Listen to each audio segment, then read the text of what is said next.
Hello again then, guys. Welcome back to the channel. So firstly, just want to say it's going to be a bit of a quick one today, just a bit of an update as to what's going on.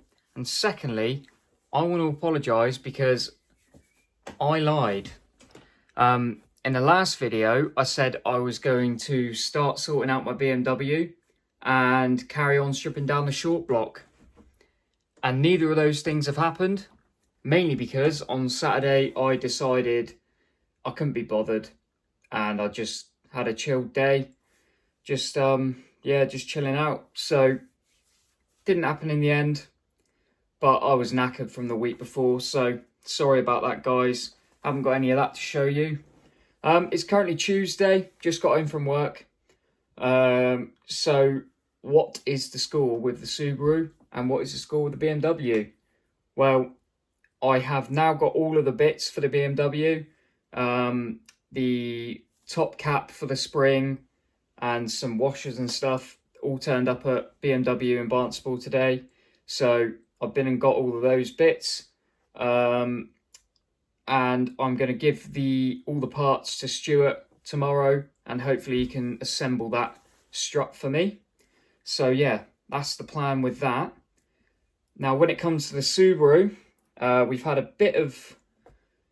had some issues basically with the cam sensor.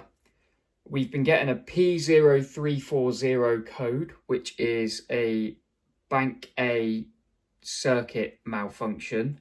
So that's sort of indicating it could be wiring or a faulty sensor.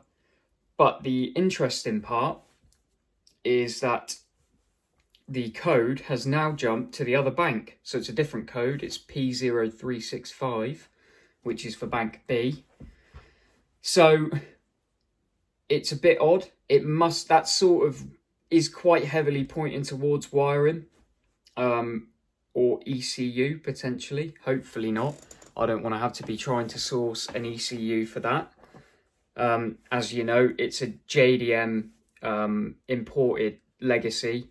So getting bits like that are quite difficult to come by. And apparently they're different from the pre-facelift and the facelift. I'm assuming mine's a pre-facelift because mine is 03, so I think it's pretty much one of the first BP5 legacies, or I suppose you could call it Mark 4, Gen 4 or whatever. But yeah, so that's where we are. Chris at CTS Auto Works, who has been fitting this engine and diagnosing these issues, he's had quite a bit of the wiring loom out, or the engine loom anyway, and he also has now found all the correct wiring diagrams. And I think he said he was going to get the scope on it today and check that he's getting all the right pulses or whatever for all of these things that are on the wiring diagram. Apparently quite a lot of stuff runs on the same circuit as these cam sensors. So I think the injectors run on the same circuit. I don't really know much about car electrics. It's something I want to learn more about, don't get me wrong, but at the minute I'm a little bit clueless with it.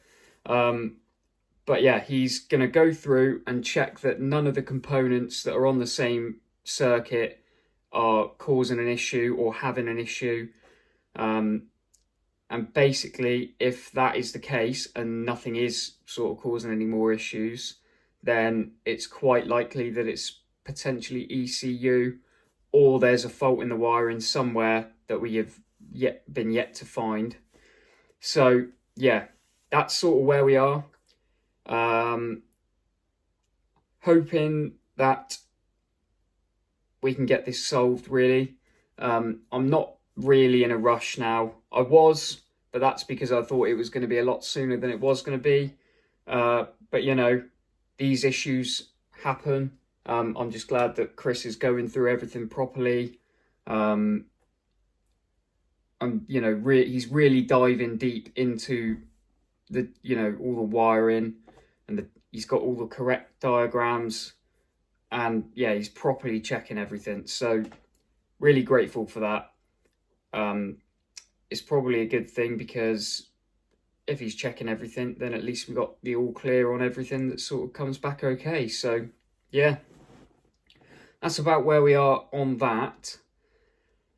Other than that, the Subaru short block, I promise I will continue to strip that down this week and hopefully have some footage of that or my findings in the next video.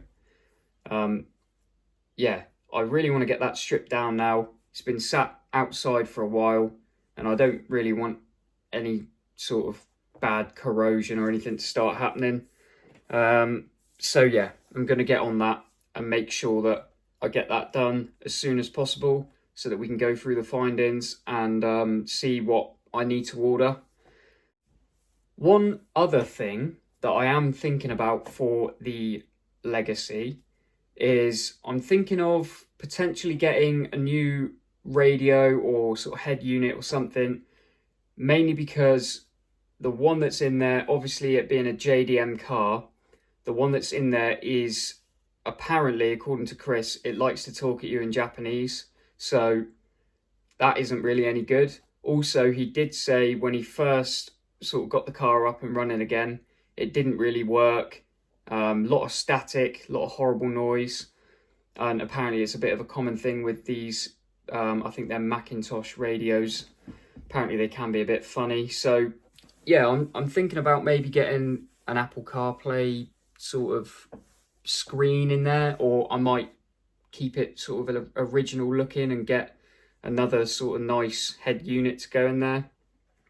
But we'll have to, I'm gonna probably go to Halfords and have a little look through, see what they've got, and if anybody knows any sort of decent websites to get stuff like this from, maybe drop a comment.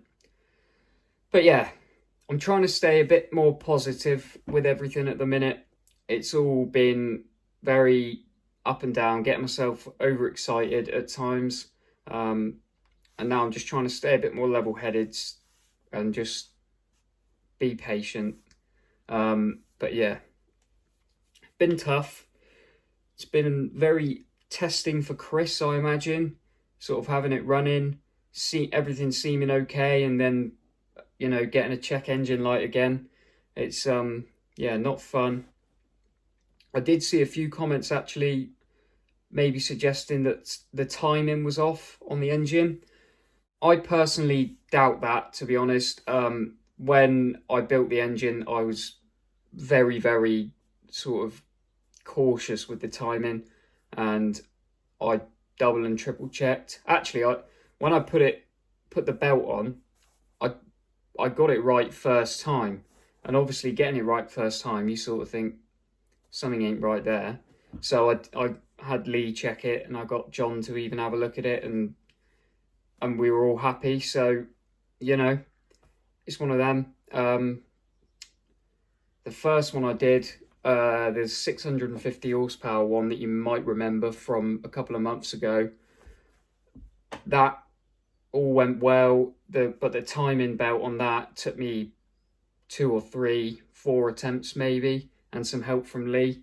But on my one, it all seemed to just slot right on and everything lined up. So I was happy with the timing, no doubt about that.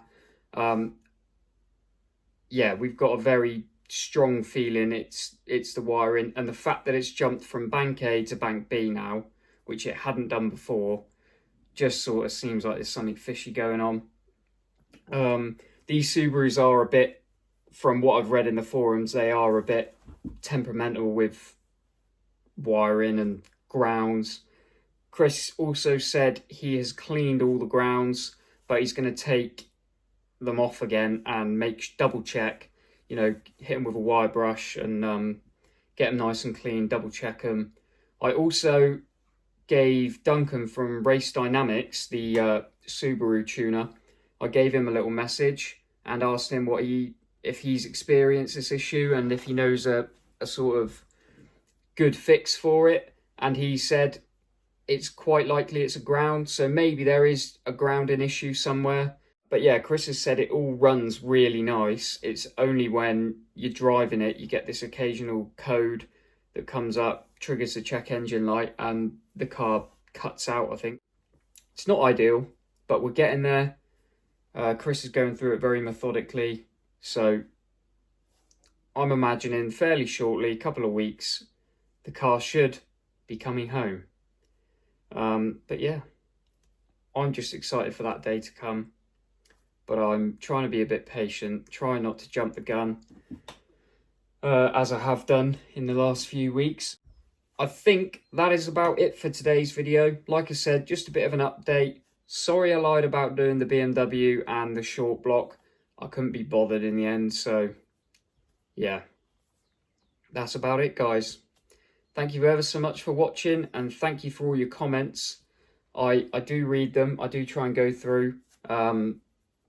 But yeah, thank you very much for watching, and I will see you in the next one. Cheers, guys.